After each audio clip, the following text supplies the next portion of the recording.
Good morning. Ordinarily, I would write an article at the beginning of the year, but in light of the unprecedented times in which we are living, I thought it would be good to do a short video as a word of encouragement to you and as a way of helping you frame what is about to happen to you this year. Now, the unfortunate thing is, based on some feedback that I've been getting from teachers and leaders of our schools in Western Canada, even though the school has hardly begun, you're already feeling a bit tired and overwhelmed. This has been a very difficult time for us, as it has been for many people. And some of you are wondering if you're going to be able to get through this year based on all of the changes in routine and all of the pressures and all of the uncertainties that you're living through. And I want to encourage you today by reminding you that our God is able to give you what you need to do what you have to do. And I want to prove that statement with a really dramatic contemporary example from the ACSI network. This morning, the first thing I did is I participated in a global Zoom meeting. I met with leaders from throughout the world that serve ACSI. And during that meeting, we each had an opportunity to talk about our regions and talk about the struggles and difficulties that we're facing, and then to pray together. It was a rich and wonderful time. One of the things I love about working with ACSI is that we really are an authentically global organization working everywhere in the world. I was really struck by what Adun, who is the regional director of Nigeria, shared when she asked for prayer for her region. And it was about the ACSI schools that operate in northern Nigeria. Now, I don't know if you've been following the news, but northern Nigeria is one of the most dangerous places in the world to be a Christian. Terrorists are actively working in that part of the world and they're targeting Christians. And so it is a very, very dangerous thing to run a Christian school in northern Nigeria. A few years back, one of the ACSI schools was actually burned to the ground by a terrorist group. And although the principal was able to escape, one of the students who ran from the school was followed by the terrorists. And when he refused to recant his faith, they killed him. He was a 12-year-old boy. What courage he showed in saying, "I will not turn my back on Jesus, even if it costs me my life." But it was still a dark and despairing reality for those Christians in that community. And yet the miraculous thing is that that principal went back to that very dangerous part of the world and rebuilt the school. And the reality is, in northern Nigeria right now, there are parents that send their kids to Christian schools that know that it is a very dangerous thing to do. And there are teachers that work in those Christian schools that pray for God's protection every day.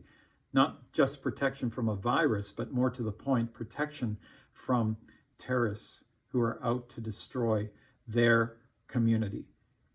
And so if these Christians have the courage to go to their schools, even though they're such dangerous places to work, then I believe the same God is going to give us what we need to do what we do in our part of the world.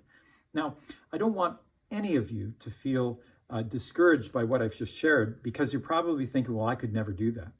No, maybe not right now, because you don't need the grace and the presence and the power of God to do that.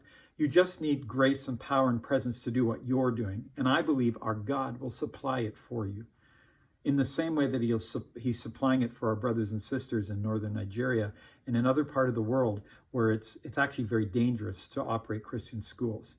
You see, the same God who is helping and supporting his people throughout the world is going to help and support you. And maybe you're feeling a little empty right now, a little under-resourced, maybe you're feeling a little desperate. That is a good place to be, because it leads us into a deeper level of engagement with God. I know that's done that certainly happened in my life over the last number of months. And when I pray in a genuinely desperate way, God help me, he does. And this is what I've learned. The best way we bring glory to God is by asking him for help, by asking him to serve us. And then as he serves us, we then have what we need to serve each other and to serve those that we are called to disciple and witness to and build up in the name of God for the sake of his kingdom. And so I am absolutely confident that each one of you this year, in whatever circumstance you find yourself, have at your disposal all the resource necessary to fulfill your call. But it's not going to come by working harder, by trying harder, by being smarter, by being more creative. All of those things will come into play, but those will not be your primary source of ministry. Your primary source of energy for ministry will come from the God who is there to strongly support all whose hearts are set on him. And so be encouraged. Even though our circumstances are going to be difficult and they are going to be on some levels more stressful than we're used to, our God is going to provide all of us the grace necessary. But here's the caveat. We have to ask for it. We have to acknowledge that we are outside of our limits. We have to ask God to give us what we need when we need it. And I believe he will. So I hope you have an incredible year of watching God work through you to bless your students and to bless their families and to bless each other. Yes, you will be tested. Yes, you will be tried. Yes, there will be trouble. But take heart. Jesus has overcome the world.